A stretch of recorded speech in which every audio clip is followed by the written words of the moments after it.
Bonjour à tous et bienvenue dans ce nouvel épisode.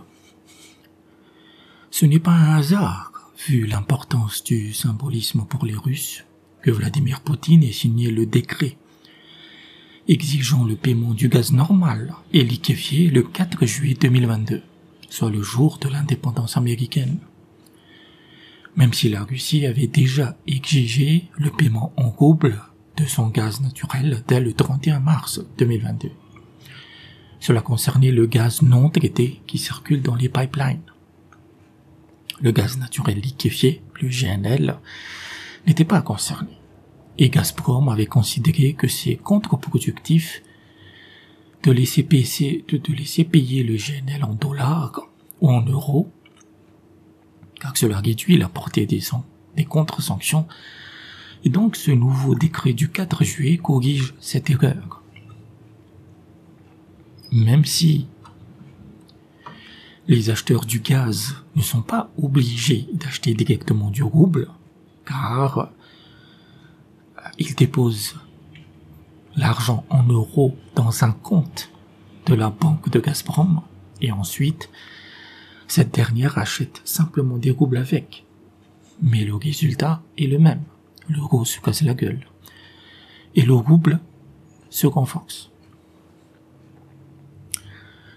Poutine a également signé un autre décret concernant le paiement des dettes souveraines russes par du rouble.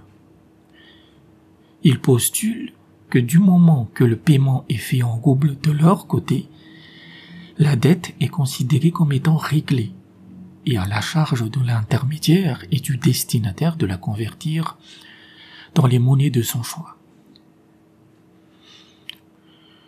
Ces deux décisions ont incité certains médias russes à considérer que l'arrêt de mort du dollar a été signé et qu'un retour en arrière n'est pas possible. Toutefois, cela reste à pondérer, car le rouble, pour le moment, n'est pas une monnaie internationale. À elle seule, elle ne peut pas inverser la domination du dollar. Cependant, le poids de l'économie russe, notamment de ses matières premières, va avoir un impact.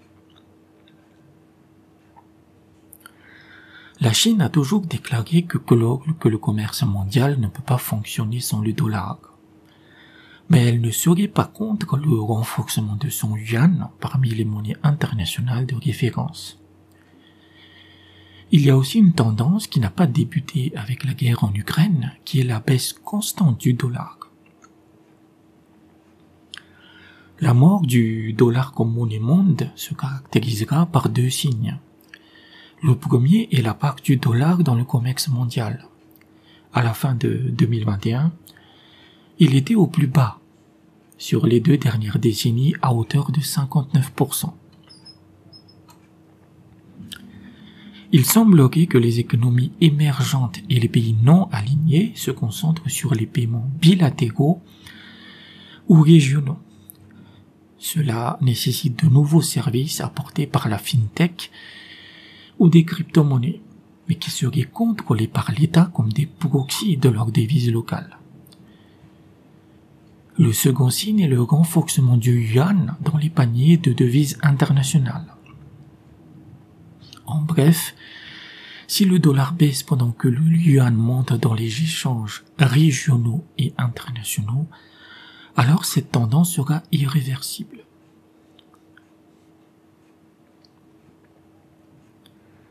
Ce qui est ironique dans cette histoire est que c'est l'euro qui a fait prendre conscience au monde non aligné qu'une alternative au dollar était possible.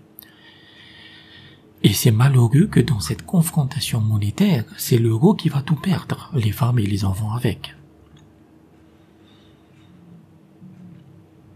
Car si le dollar est en déclin, l'euro est en chute libre depuis des mois. Parmi les signes, on a la banque centrale israélienne qui a réduit drastiquement ses réserves en euros pour la première fois depuis des décennies. De plus, l'inflation de la zone euro sera largement plus forte que dans tous les autres pays. Les analystes estiment que malgré le fait qu'on est dans une forte période inflationniste, cela va baisser à la fin de 2022. Et non parce que le monde sera devenu rose avec des éléphants qui volent, mais juste qu'une grande partie du monde sera en récession et que les prix des matières premières vont baisser d'elles-mêmes, même si les populations n'auront pas de quoi les acheter. En revanche, malgré le fait qu'elle sera en récession, la zone euro sera inflationniste au moins jusqu'en 2024. Pour la simple raison que l'euro continue de se casser la gueule face aux autres monnaies. Et vu ce qui s'est passé avec les avoirs russes qui ont été volés sans vergogne par les Européens, on peut dire que c'est bien fait pour leur gueule.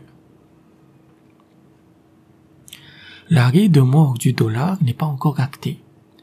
Mais la monnaie américaine, après des années à gambader sur les prix mondiaux, en bouffant tout gratuitement, vient d'atterrir à l'hôpital et les symptômes laissent à penser qu'il n'en sortira pas vivant. Merci d'avoir écouté cet épisode et à bientôt.